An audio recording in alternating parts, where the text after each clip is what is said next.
Retired Brigadier General and Fox News contributor Anthony Tata has been tapped as the next Pentagon policy chief. Now, he is a Trump loyalist, which is probably the reason why he's been tapped for this position. He'd have to be approved by the Senate, confirmed by the Senate. And look, I care about all of that, and we'll get to the details, but I'm going to be honest with our audience. I think honesty is important. The only reason why this story made it to the rundown today is because it involves Tata, who Cenk interviewed back in December of 2009. It was the infamous interview where this wonderful moment happened. Brigadier General, retired Anthony Tata. He's also the author of Rogue Threat. General Tata, welcome to the Young Turks. Hi, how are you guys doing? It's Tata, actually. It's one of those good Italian names. So, okay. Do you go by General Tata? I go by Tony.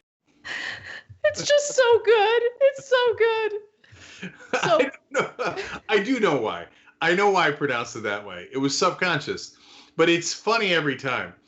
Brigadier General Anthony Tata. Because I'm going to keep it real. I once saw a movie called Bodacious Tatas. So that's why. There goes another one for Congress. Anyway. So apparently Tony has been appointed to this very important position. Yes, he has. I'm still not done with you, though. Look, and also I'm not done with myself because at that time, I was also the guest booker for TYT. So it was really my job to confirm the pronunciation of his name. And so if you watch the video carefully, there's a point where Cenk realizes that he made the mistake, but then he kind of looks off to the side. He's making eye contact with me because I'm the one who messed up, right? But,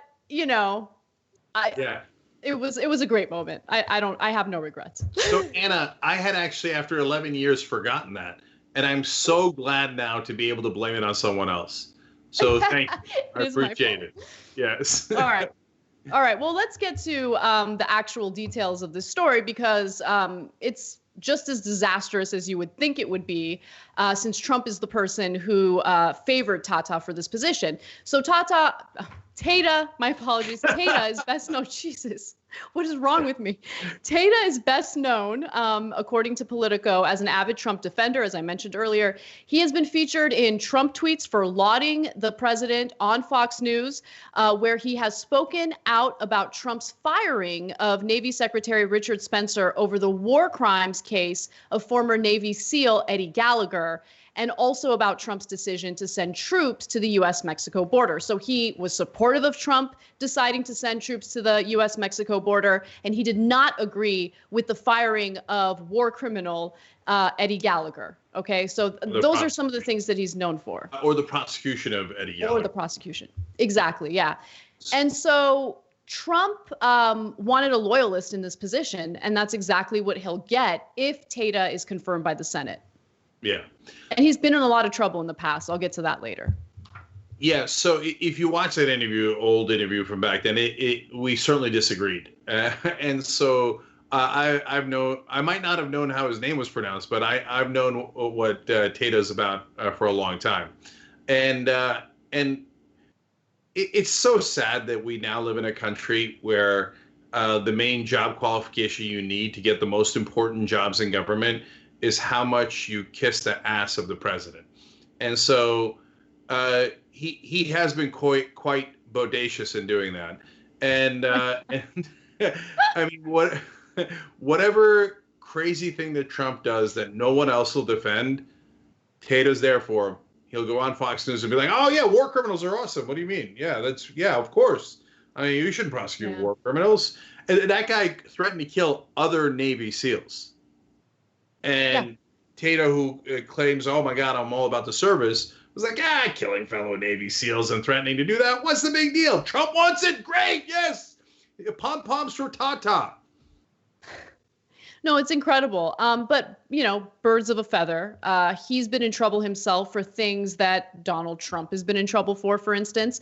Tata retired from the Army back in 2008 after an Army probe found he'd been having affairs with at least 2 women. So Tata is, yeah. Tata is, anyway. I'm going to hold back. If confirmed by the Senate, by the way, Tata would replace John Rood, who was forced out in February as part of President Trump's loyalty purge after 2 years on the job. If confirmed, Tata could oversee the Pentagon's policy shop as the department reels from the coronavirus pandemic. As of Wednesday, 5,734 Department of Defense personnel and dependents have been sickened by the virus, with 25 deaths. So it's an important position, and it's terrifying to know that someone like Tata is promoted to that position. Yeah, this is the person that sets policy for the Pentagon. That's why they have to be confirmed by the Senate. It's very relevant, and it has ramifications not just for now, but that policy then stays in place for a long time, oftentimes. So, so to take out a guy who's also very much right-wing, that was picked by Trump in the first place, but who apparently was not sufficiently loyal enough. By the way, you know what Rood's problem was? He okayed the funding for Ukraine, which, by the way, he couldn't have even imagined at the time would be later seen as disloyal to Trump. Because how did he know that Trump was going to blackmail Ukraine with that funding? But apparently, nope, you were disloyal in hindsight, so you're gone. What was Rood's position on Pentagon policy? Who cares? What's Tata's position on Pentagon policy? Who cares? No, all we care about is how much will they serve not only the ambitions, but the ego of Donald Trump. Not the policy of Donald Trump, but the ego and protection of Donald Trump. And that's how we're setting policy these days. It's gross. Yeah, we need to elect real leaders to the White House so we can say Tata to Tata. I think that was a good way of wrapping it up. Oh, thank you. I'll be here all day. All right. Is that how a hero would wrap it up? I don't know. Hashtag, would a hero do that? I suppose. I don't know. You're just asking questions. Thanks for watching The Young Turks. Really appreciate it. Another way to show support is through YouTube memberships. You'll get to interact with us more. There's live chat emojis, badges. You've got emojis of me, Anna, John, JR. So those are super fun. But you also get playback of our exclusive member-only shows and specials right after they air. So all of that, all you gotta do is click that join button right underneath the video. Thank you.